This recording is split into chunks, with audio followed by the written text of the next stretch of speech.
अक्षर है, नाम या तो 2 अक्षर का होना चाहिए या 4 अक्षर का। उसके अंदर जो शब्द आएंगे वो घोष होने चाहिए, अंतस्थ होने चाहिए,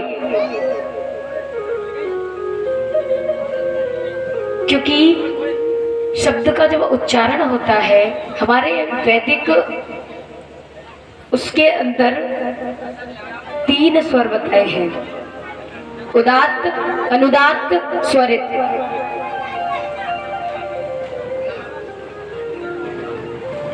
तो देखिए उच्चारण का बड़ा महत्व होता है। एक बात बताइए, पहले जमाने में, सतयुग की बात कर रही हूँ, त्रेता युग, सतयुग, द्वापर, इतनी मूर्ति पूजा तब नहीं होती थी। संतों के द्वारा बड़े बड़े अनुष्ठान किए जाते थे, राजा महाराज यज्ञ किया करते थे।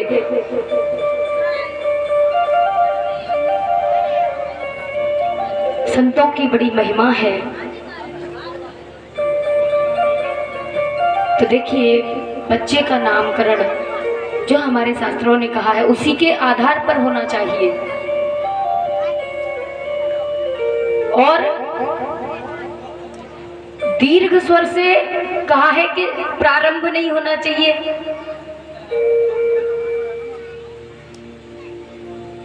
और नाम जो है उसका उच्चारण प्लुत नहीं होना चाहिए। प्लुत होता है जैसे ह्रस्व स्वर होता है अ, दीर्घ हो गया आ, और प्लुत होता है ओम का जब उच्चारण करते हैं, जब जितनी ज्यादा ध्वनि उसके अंदर आप लगा सकते हो वो प्लुत होता है, त्रिमात्रिक होता है।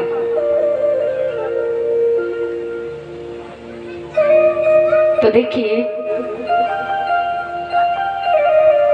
ये हमारी जो भाषा है संस्कृत, शुद्ध भाषा वैयाकरणों के अनुसार संस्कृत नहीं होता है, संस्कृत होता है।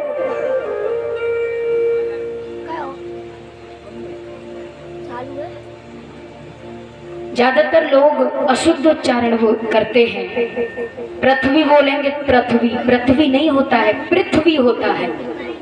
वृक्ष बोलेंगे, भाई ऋषि वाला रा लगा है तो वृक्ष नहीं होगा, वृक्ष होगा। उच्चारण का बड़ा महत्व होता है।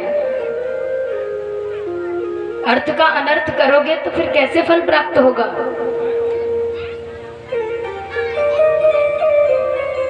तीन स्वर बताए हैं वेदों के अंतर्गत, उनके अकॉर्डिंग अगर आपने काम किया तो फल प्राप्त होगा, नहीं तो नहीं होगा।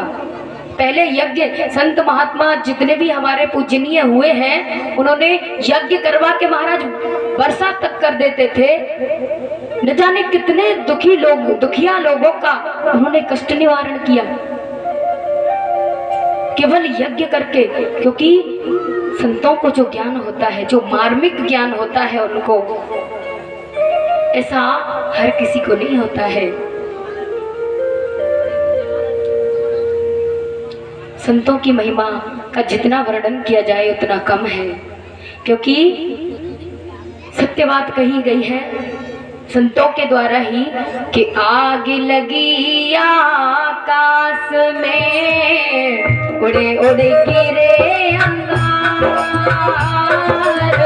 आगे लगी अंगार में, उड़े उड़े गिरे। अगर न होते संत जन तो चले जा तो संसार कबीरा, चले जा तो संसार। बड़े बड़ी कितनी सुंदर वाणी संतों ने लिखी है, उन्हीं संतों के बदौलत आज हम यहाँ बैठे हैं। न जाने कितने प्रकार के अनुष्ठान उन्होंने करके दिखाए, वेद शास्त्रों में आप पढ़ करके देखिए। क्योंकि संतों ने बहुत सारे ऐसे लेख लिखे हैं, कबीरदास, सूरदास, रहीम जी। जाति से मत तोलिएगा, क्योंकि गीता जी में साफ साफ लिखा है किवा विप्र किवा न्यासी शूद्र केने नया जय कृष्ण तत्ववेता से ही ज्ञानी है या से ही गुरु है। यानी केवल जाति कुछ भी हो, लेकिन जो कृष्ण तत्व को जानता है वो गुरु बनने का पूरा अधिकारी है। बड़ी सुंदर बातें लिखी हैं संतों ने। देखिए कबीरदास जी ने कितना सुंदर दोहा लिखा है, आपने सुना होगा। माटी कहे कुम्हार से तू क्यों रोने मोर, माटी कहे कुम्हार से तू मत रोने मोर, एक दिन ऐसा आएगा मैं रोऊंगी तो कबीरा मैं रोऊंगी तो। देखिए सच्चाई लिखी है।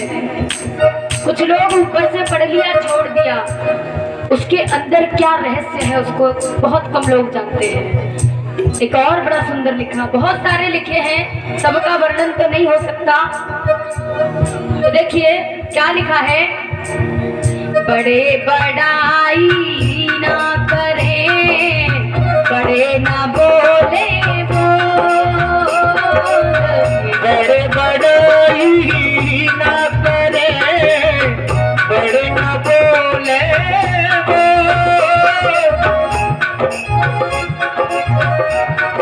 क्योंकि हीरा कभी मुख से ये नहीं कहता कि मेरा जो मोल है वो लाखों का है। हीरा मुख से कब कहे लाख टकों मेरा मोल, हीरा लाख टका मेरा मोल।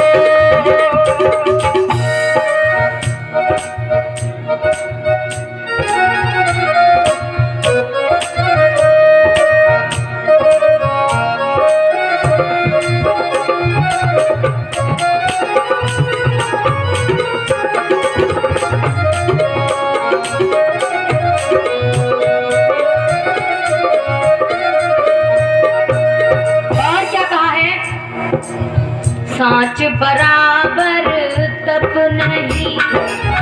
इस कलयुग में क्या है तप? सच्चाई।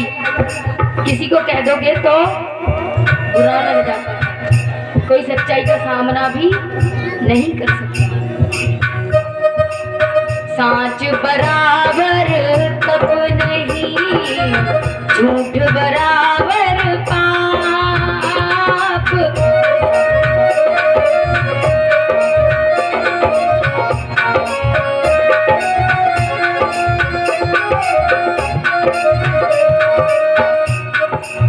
क्योंकि जिसके हृदय में सच्चाई है उसी के अंदर अपनापन है। कांच बराबर तप नहीं, झूठ बराबर पाप। जाके हृदय साच है, ताके हृदय आप कबीरा, ताके हृदय। बोलिए वृंदावन बिहारी लाल की जय हो। बोले राधे रानी सरकार की जय। जय जय श्री राधे। तो देखिए संतों की महिमा का वर्णन जितना करो उतना कम है, और मेरी तुच्छ वाणी क्या वर्णन करेगी। आइए कथा की ओर चलते। कल कथा कहाँ तक हो चुकी थी?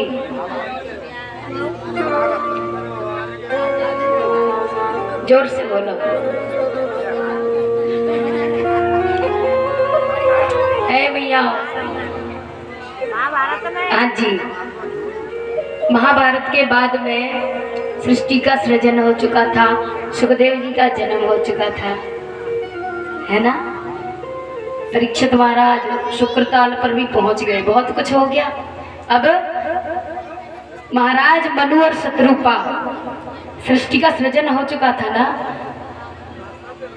इनके 2 पुत्र और 3 पुत्रियां बताई थी। प्रियव्रत और उत्तानपाद 2 पुत्र थे। देवहूति, आकुति, आकुति, देवहूति, प्रसूति, इनके विवाह भी बता दिए थे।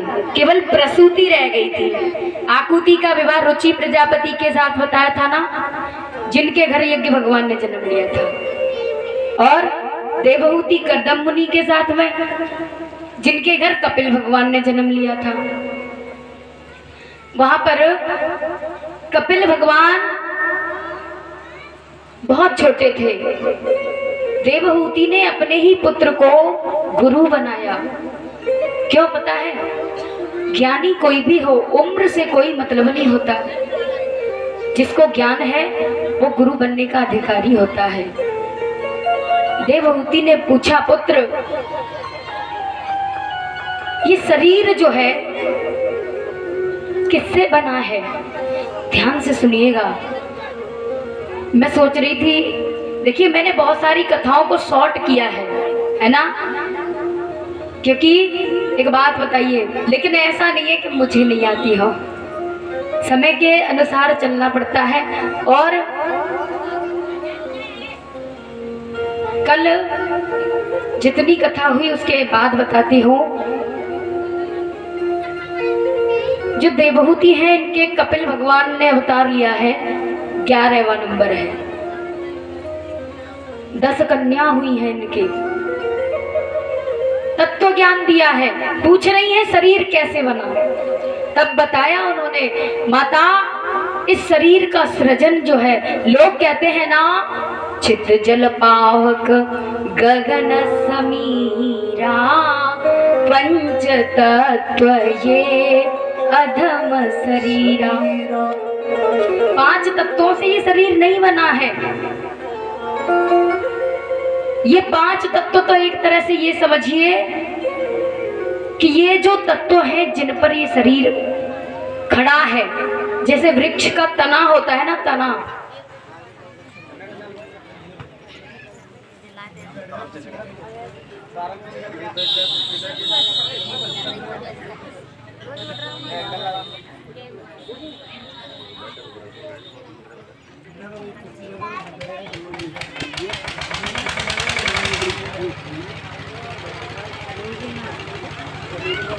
राधे, जय श्री राधे। ये जो 5 तत्व है, ये तो शरीर में केवल एक तना, जो तना होता है वृक्ष का, उसकी तरह है। 5 तत्वों की 5 प्रकृतियां हैं,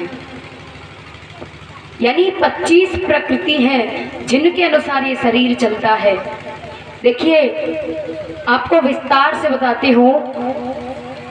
आकाश, वायु, अग्नि, पृथ्वी और जल, ये 5 तत्व है ना। तो देखिए जो अग्नि है, अग्नि से 5 तत्व कौन से मिले हैं पता है? क्षुधा, तृषा, आलस्य, निद्रा और कांति। ये अग्नि से हमारे शरीर में प्राप्त हुए हैं। और देखिए जल से सुख, शोगित, लार, मूत्र, स्वेद, ये 5 चीजें जो हमारे शरीर के अंदर है वो जल से प्राप्त हुई हैं। और आकाश से जो बताया है वो काम, क्रोध, मोह, शोक और भय, ये 5 चीज आकाश से मिली है। और फिर बताया कि वायु, वायु से बताया चलन, वलन, धावन, आकुपन, प्रसारण। अब क्या रह गया? पृथ्वी। पृथ्वी से हमें 5 तत्व जो प्राप्त हुए हैं वो है अस्थि, मांस, नाड़ी, त्वचा और रोम। तब जाकर के ये शरीर मिला है। और इस शरीर के अंदर देखिए कितना अच्छा वो किया कपिल भगवान ने। ये सांख्य दर्शन की बात कर रही हूं मैं। सांख्य दर्शन में लिखा है, हमारे 6 दर्शन हैं, 6 दर्शन शास्त्र हैं, जैन दर्शन, बौद्ध दर्शन, योग दर्शन, सांख्य दर्शन, मीमांसक और वैशेषिक। तो देखिए सांख्य दर्शन में कपिल भगवान ने कहा है कि माता 1/2, 1/2 जो भाग हमारे शरीर में दिया है वो आकाश ने दिया है। देखिए, ये मैथमेटिक्स की बात कर रही हूँ। सबसे महान इस शरीर में क्या है, वो देखिए गणित का जोड़ घटाव करके उन्होंने कपिल भगवान ने माता देवहूति को बताया है। हमारे भैया पढ़े लिखे तो होंगे ही, आप हिसाब लगाना, मैं बताती जा रही हूँ। 1/2 1/2 प्लस 1/2 भाग है आकाश का, फिर 1/8 भाग है वायु का, फिर 1/8 भाग है जल का, फिर 1/8 भाग है धरती का, फिर 1/8 भाग है अग्नि का। सबसे ज्यादा भाग किसने दिया है? आकाश ने। 1/2 बड़ा है ना 1/8 से, क्योंकि एक चीज के 2 हिस्से किए जा रहे हैं और उसी एक चीज में से 8 हिस्से करे जा रहे हैं। तो भाई जिसके 2 हिस्से हैं वो ज्यादा बड़ा है, और जिसके एक ही चीज में से 8 पीस कर दिए, मान के चलो एक तरबूज है, उस एक तरबूज के 8 हिस्से करो, फिर उसी तरबूज के एक में से 2 करो, तो 1/2 बड़ा हुआ ना, 1/8 छोटा हुआ। अब बीच में प्लस लगाइए, 1/2 plus 1/8 plus 1/8 plus 1/8 plus 1/8। LCM लीजिए, लसा जिसको कहा जाता है, लसा आएगा 8 का डिवाइड कीजिए, फिर इंटू कीजिए ऊपर, टोटल आएगा 8/8, 8/8 आएगा। और 8 को 8 से डिवाइड कीजिए, क्या निकल के आया? 1। और वो एक तत्व क्या है पता है? आत्मा। ये वो तत्व बताया है कि माता, ये जो एक तत्व है इस शरीर के अंदर, ये सबसे महान है।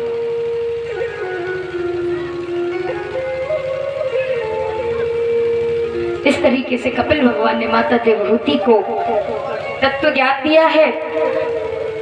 धीरे धीरे यहाँ से आगे जो कथा आती है,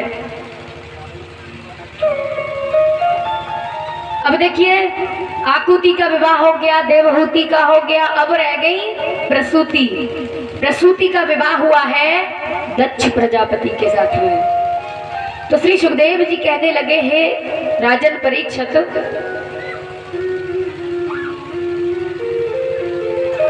यहाँ पर दक्ष प्रजापति के साथ में विवाह हुआ प्रसूति का। इनकी कन्या है सती, जिनका विवाह हुआ है देवों के देव महादेव के साथ में। भोले बाबा कैलाश पर्वत पर रहते हैं। माता सती और भोले बाबा, एक दिन भोले बाबा ने कहा, देवी चलो, त्रेता युग की बात कर रही हूँ। त्रेता युग में भोले बाबा ने माता सती से कहा, देवी चलो, धरती लोक पर चलते हैं, संतों के मुखारविंद से परमात्मा की पावन कथा श्रवण करेंगे। तो चले हैं। एक बार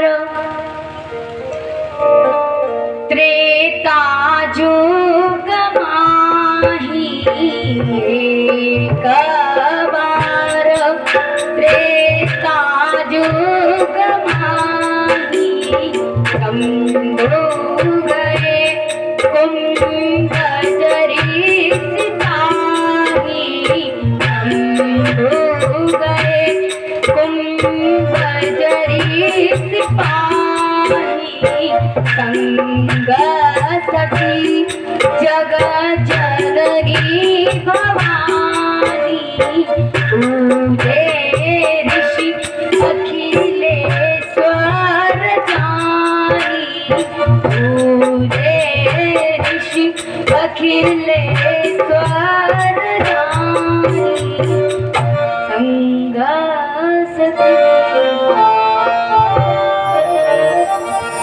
यानी त्रेता युग की बात है। माता सती को लेकर के आए धरती लोक पर। तो संतों के मुखारविंद से भगवान की कथाओं को सुनकर के लौट रहे थे। तो देखो क्या हुआ रास्ते में। उसी त्रेता युग में भगवान श्री राम माता सीता की खोज करते भटक रहे थे। अब तो भगवान ने जैसे ही देखा शंकर भगवान ने, तो मन ही मन भगवान श्री राम को प्रणाम किया। माता सती ने देखा कि किसको प्रणाम कर रहे हैं। पूछा, बोले बाबा आप किसको प्रणाम कर रहे हो? बोले देवी अरे हम अपने इष्ट भगवान को प्रणाम कर रहे हैं। देखिए बोले बाबा और भगवान श्री राम दोनों एक दूसरे के इष्ट भगवान हैं। वो दोनों एक दूसरे को अपना इष्ट मानते हैं। तो देखिए अब देवी सती बोली, यहाँ कौन से भगवान है आपके, किसको प्रणाम कर रहे हो? बोले देवी वो देखो सामने जो तापसी वेश धारण किए हुए हैं ना, यही है भगवान श्री राम, मैं इन्हीं को प्रणाम कर रहा हूँ। तो देखिए परमात्मा के दर्शन हर किसी को थोड़ी होते हैं भाई, उनके दर्शन के लिए तो उनके जैसी दृष्टि की आवश्यकता है ना। अब जब देखो माता सती को भगवान राम के अंदर भगवान दिखाई नहीं दे रहे, वो तो केवल धरती लोक का एक साधारण सा मनुष्य समझ रही है। बोले ये है तुम्हारे भगवान? अरे देखो बन बन भटक रहे हैं, ये भगवान ने क्या? भोले बाबा ने कहा अच्छा मेरी बात का भरोसा नहीं है, कोई काम करो कि जो तुम्हारे मन अति संदेह हो तो कि निचाए परीक्षा ले हो। यदि संदेह है तो जाइए परीक्षा लीजिए। जल्दी परीक्षा लेने माता सीता का रूप धारण कर लिया। लक्ष्मण जी ने देखा माता सीता, तुरंत राम जी पहुंचे। लक्ष्मण जी बोलने ही वाले थे, भैया माता सीता। बोले लक्ष्मण रुको, इशारा कर दिया रुको। माता नहीं कहने दिया, सीता जी की उपाधि उनको तो नहीं दे सकते ना, राम जी तो सब जानते हैं। लक्ष्मण जी नहीं जानते, नहीं पहचान पाए, तो क्या हुआ? राम जी ने पहचाना और तुरंत क्या कहा, जोरे पाने प्रभु की न प्रणाम।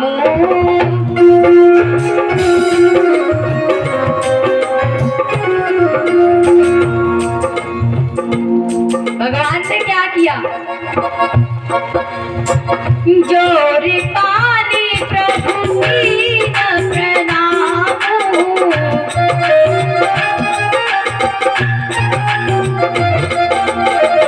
पिता समेत लीन निज नाम।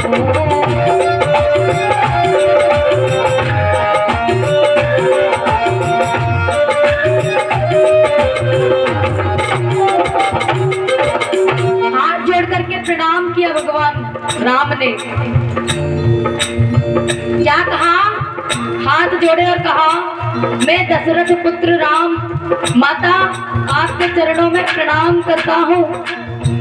और फिर क्या कहा पता है? कहे हो बहोर कहाँ ग्रस के तू,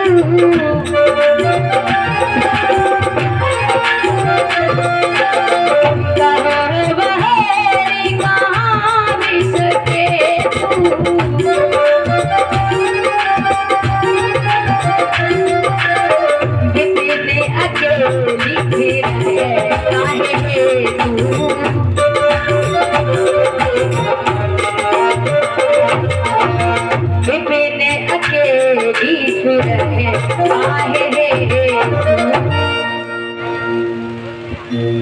कहे हो बहोरी कहाँ वृष केतु। बोले देवी, बोले बाबा कहाँ है? इस वन में अकेली क्यों घूम रही हो?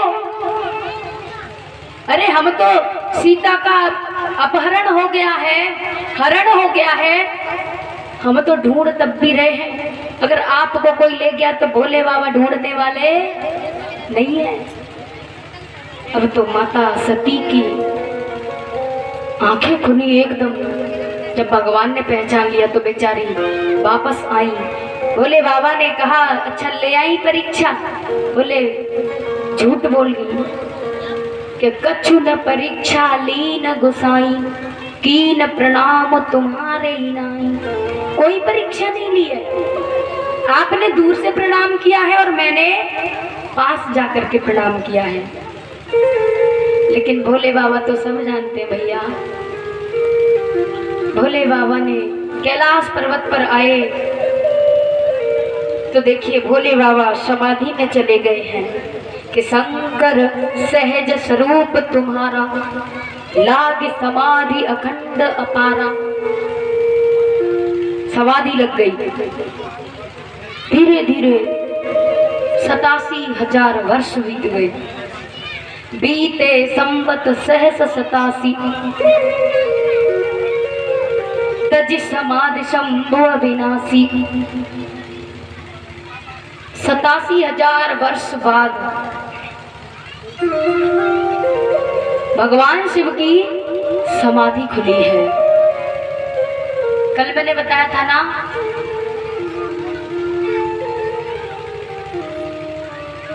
बहुत उम्र होती थी पिछले युगों में। तो देखिए अब भोले बाबा की समाधि खुली तो भोले बाबा की ऐसी आदत थी कि भोले बाबा भगवान की चर्चा करने लग जाते थे, कथा सुनाने लग गए। माता सती ऊपर देख रही, विमान जा रहे हैं। कथा के बीच में अगर कोई टोके, एक बात समझना, कथा के बीच में अगर कोई टोके तो कैसा लगता है? बेकार लगता है ना।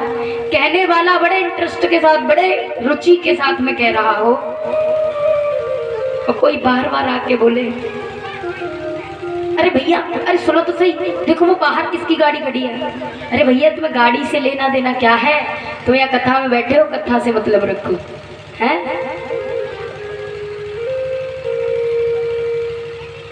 भोले बाबा कथा सुना रहे हैं और माता सती कह रही है, भोले बाबा अरे देखो तो ये विमान कहाँ जा रहे हैं। भोले बाबा बेचारे बड़े परेशान कि 87,000 वर्ष बाद तो समाधि खुली और फिर भी बात कर रही है, कथा नहीं सुन रही। भोले बाबा ने एक बात कह दी थी कि तुमने मेरी माता सीता का रूप धारण किया है, मैं आपको अंग भेंट नहीं कर सकता, इसलिए मैं समाधि में जाऊंगा।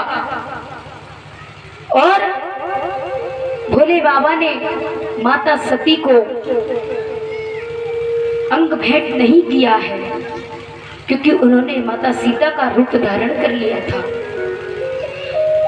तो यहाँ से आगे जब बार बार कह रही है, अरे देखो तो देखो इतने सारे विमान कहाँ जा रहे हैं। भोले बाबा को क्रोध आया, बोले ये जा रहे हैं तुम्हारे पिता के घर। बोली मेरे पिता के घर? अरे वहाँ क्या है? अरे वो यज्ञ करवा रहे हैं। ये जो दक्ष थे इनको प्रजापति बना दिया था,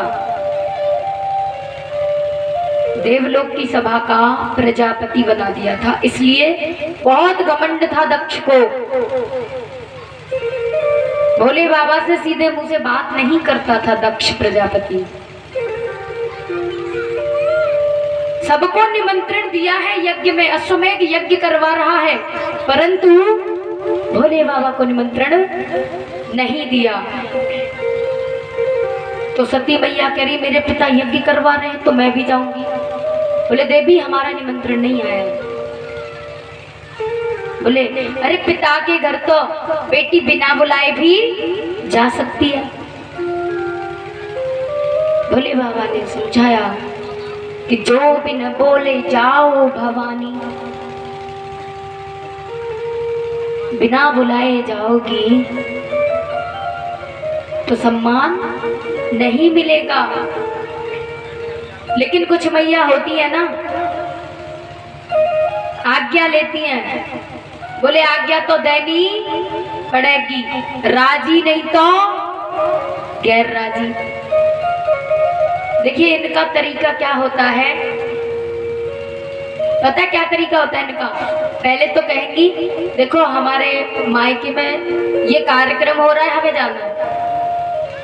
तो उनके पतिदेव कहेंगे कि देखो घर में काम बहुत है, फिर चली जाइयो, इस बार नहीं जा पा रही हो तो।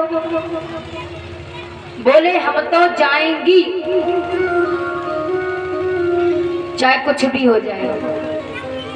अब ये आज्ञा मांगना है, देखिए कैसी आज्ञा मांग रही है। फिर पता है जब बात बढ़ जाती है, पतिदेव मना करते हैं, बोले अरे रहने दो कोई बात नहीं, फिर ले चलूंगा। बोले नहीं, आज्ञा तुम दोगे तुम्हारी छाया देगी। बेचारे पतिदेव फिर भी कहते अरे जिद कर रही हो, रहने दो मत जाओ। फिर पता है कहां तक पहुंच जाती है बात कि आज्ञा तू देगो तेरो बाप देगो, है कुछ ऐसी होती है। देखिए हमारे हिंदू धर्म में, सनातन धर्म में पत्नी है, पत्नी कहा जाता है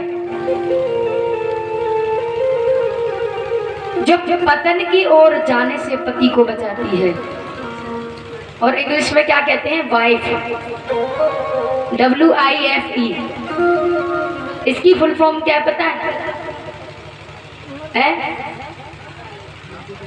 वाइफ की फुल फॉर्म है विदाउट, W मतलब विदाउट। ताली बजा दो सभी, ताली में कंजूसी कर देते, ताली जोर से बजाएगा।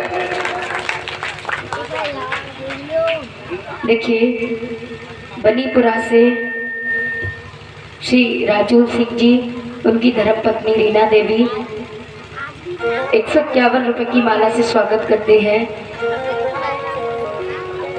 सभी जोरदार तालियों के साथ उनका स्वागत करें। ताली बजाते के आनंद रखें, धन से भंडार रहे हैं। ठाकुर जी अपनी कृपा हमेशा बनाए रखें। वृंदावन बिहारी लाल की जयकारे में दम, जयकारा जोर से लगा। वृंदावन बिहारी लाल की जय हो। तो देखिए वाइफ की फुल फॉर्म क्या बताई है, विदाउट, W मतलब without, I information, without information, F fighting, fight यानी लड़ाई, और E every time. Without information, fight every time, नहीं बिना किसी कारण के हर समय लड़ाई। तो देखिए हमारे हिंदू धर्म में कितना अच्छा वो किया जाता है। मैंने कहा था ना कि शब्दों का बड़ा महत्व होता है।